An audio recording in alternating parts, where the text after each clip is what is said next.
Hello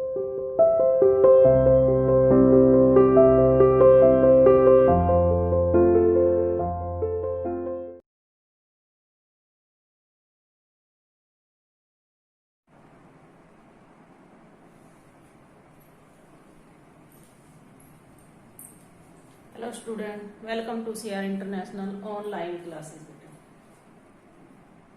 आज बेटा हम पिछली 2 वीडियोज में हम 4 समास पढ़ चुके हैं कक्षा 9th में, और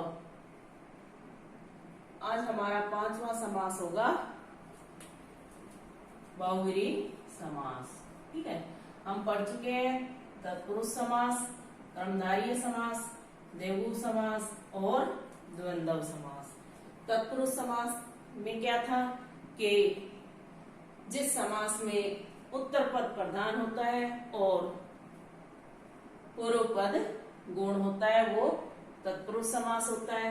इसके 6 उपभेद होते हैं: कर्ण तत्पुरुष, कर्ण तत्पुरुष, अपादान तत्पुरुष, संप्रदान तत्पुरुष, संबंध तत्पुरुष और अधिकरण तत्पुरुष। ठीक है, इसके बाद था हमारा कर्मधारय समास।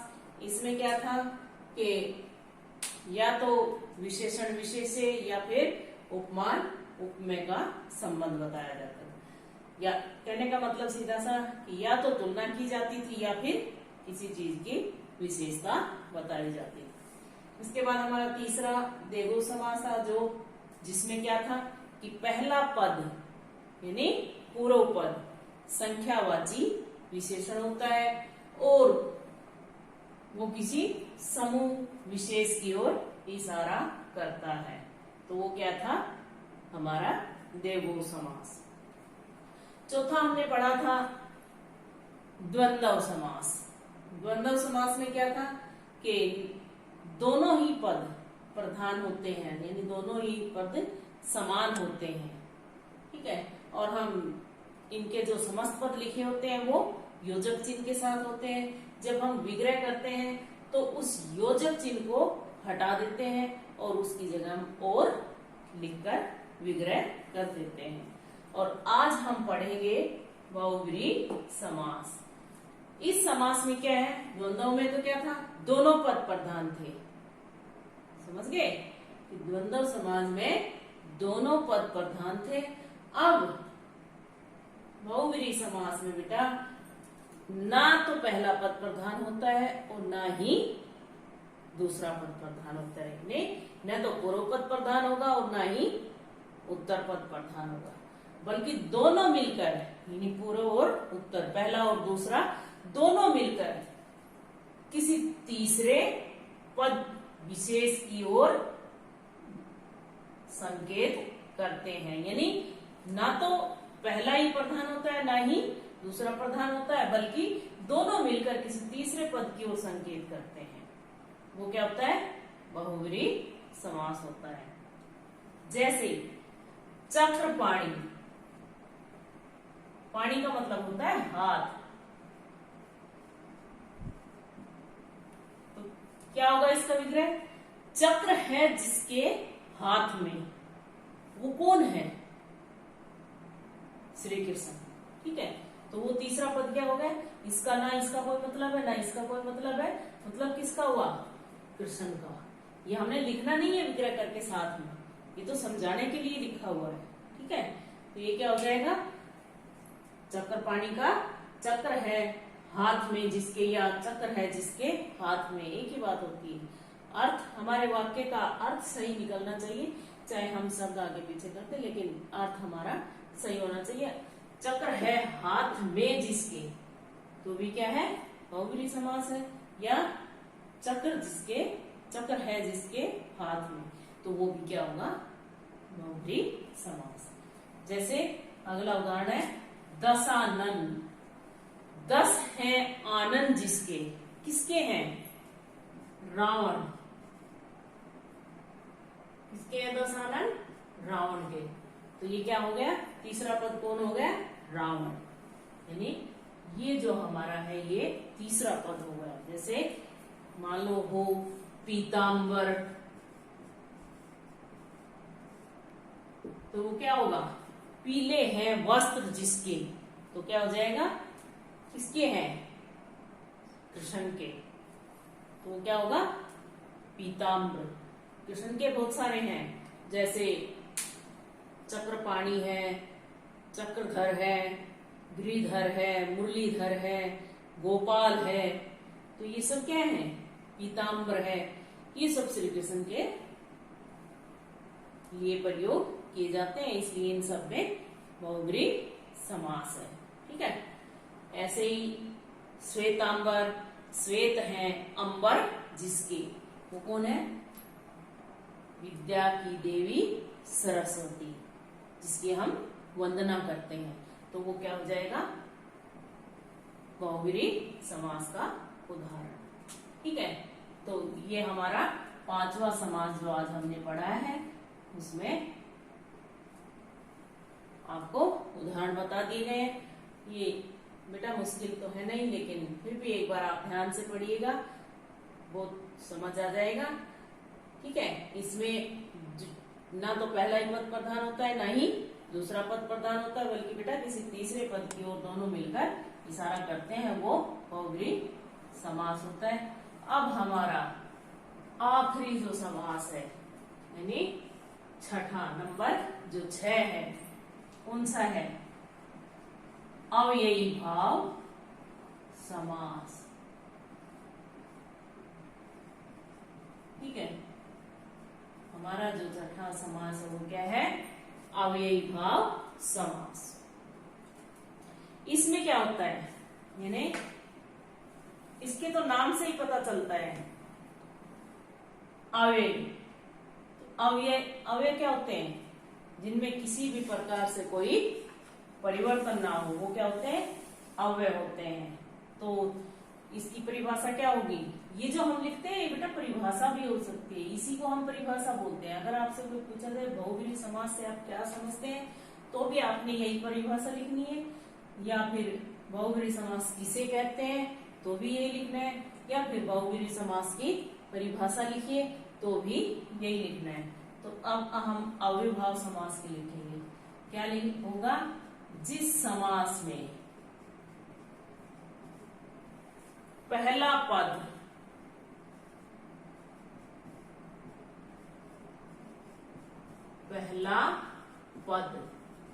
अव्यय, जिस समास में पहला पद अव्यय हो, उसे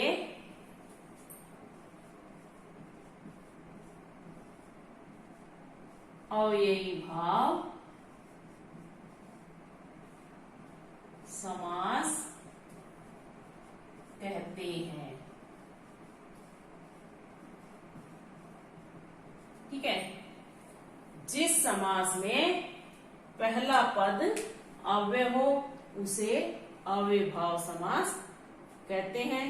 इसका क्या होता है, पहला पद ही प्रधान होता है जो अव्यय होता है, और वो अव्यय की तरह ही कार्य करता है। जैसे उदाहरण के लिए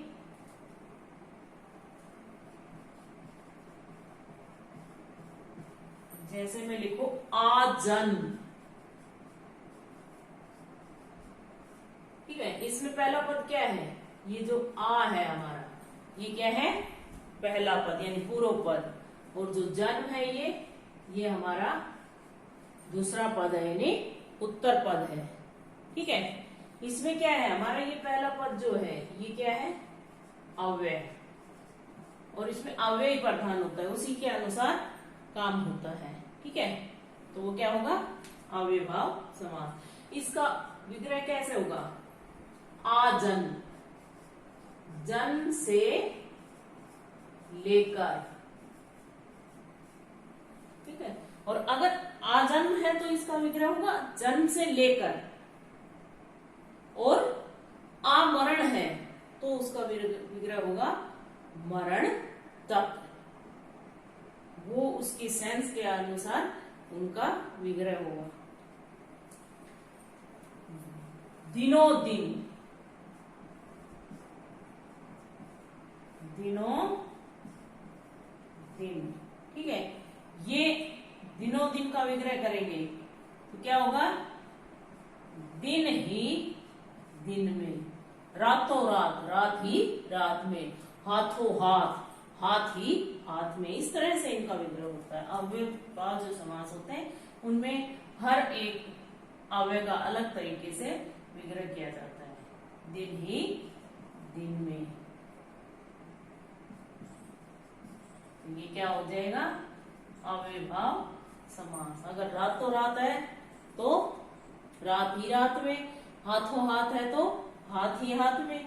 अगर ऐसे प्रतिदिन है, ये तो दिनों दिन है, प्रतिदिन है तो क्या होगा, या तो करो आप प्रत्येक दिन या फिर दिन दिन, यानी हर दिन हो गया ना, रोज वाला। इसलिए निसंदेह, संदेह रहित भी लिख सकते हो और बिना संदेह भी लिख सकते हो। इसका विग्रह संदेह, निसंदेह अगर आता है तो उसका हम विग्रह क्या करेंगे, संदेह रहित या फिर बिना संदेह। वो क्या हो जाएगा, अव्ययभाव समास। जैसे कुछ क्या होते हैं, यथा नियम, क्या होगा, नियम के अनुसार, यथाशक्ति, शक्ति के अनुसार, यथामति, मति के अनुसार, यथा विधि, विधि के अनुसार। इस तरह के जो यथा वाले जो अव्यय, यथा अव्यय लगा होगा तो वो इस तरह से विग्रह होगा है। और ये आ विग्रह नहीं, सॉरी, आ अव्यय लगा होगा तो इस तरह से विग्रह होगा। ठीक है, और रातों रात और दिनों दिन और ये तो बताई चुकी मैं। साफ साफ, बिल्कुल साफ। ठीक है, निडर, डर रहित या बिना डर के, ये सब किसके उदाहरण होंगे, अव्ययभाव समास के। ठीक है, तो बेटा आज हमारा ये समास का जो चैप्टर है ये समाप्त हो गया है। और अब हम अपना अगला टॉपिक स्टार्ट करेंगे। वो हमारा उपसर्ग हो गया है, हमने उपसर्ग पढ़ लिए। ठीक है, प्रत्यय पढ़ लिए और समास पढ़ लिए। अब हम क्या करेंगे, वाक्य स्टार्ट करेंगे। अगली जब हमारी क्लास होगी तो उसमें हम क्या करेंगे, वाक्य स्टार्ट करेंगे। और समास हम कंप्लीट कर चुके हैं। तो आपको एक बार अपनी किताब में अगर क्वेश्चन नहीं लिखे हुए हैं तो यही क्वेश्चन बनते हैं, इन्हीं के आप क्वेश्चन बना लो। समास किसे कहते हैं, समस्त पद किसे कहते हैं, समास विग्रह किसे कहते हैं, समास के कितने भेद होते हैं उनके नाम लिखो। ठीक है, समास, बहुब्रीहि समास की परिभाषा बताइए, कर्मधारय समास की परिभाषा बताइए। अगर आपसे पूछा जाता है कि बहुब्रीहि और कर्मधारय समास में अंतर, दोनों की परिभाषा लिख के दोनों के अलग अलग से तरीके से विग्रह करके उनके उदाहरण लिख दो, वो दोनों का क्या हो जाएगा, अंतर हो जाएगा। ठीक है, ऐसे ही द्विगु समास और बहुब्रीहि समास में अगर अंतर पूछा जाता है तो भी उसमें ऐसे ही करना है। जैसे तिरंगा है, अगर उसको आप उसी समस्त पद को लिखो दोनों उदाहरण में और दोनों का अलग तरीके से विग्रह करो। जैसे देखिए तिरंगा है, मान लीजिए तिरंगा लिखा हमने, पहले हम क्या करेंगे, द्विगु समास के लिए द्विगु समास का विग्रह करेंगे। हम कैसे लिखेंगे, तीन रंगों का समाहार या फिर तीन रंगों का समूह, तो ये क्या हो जाएगा, द्विगु समास। और अगर इसको हम बहुब्रीहि समास में लिखेंगे तो क्या लिखोगे, तीन रंग हैं जिसमें,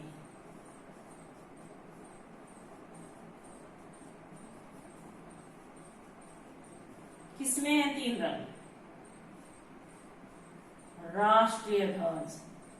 जो हमारा राष्ट्रीय ध्वज है उसमें क्या है, 3 रंग है।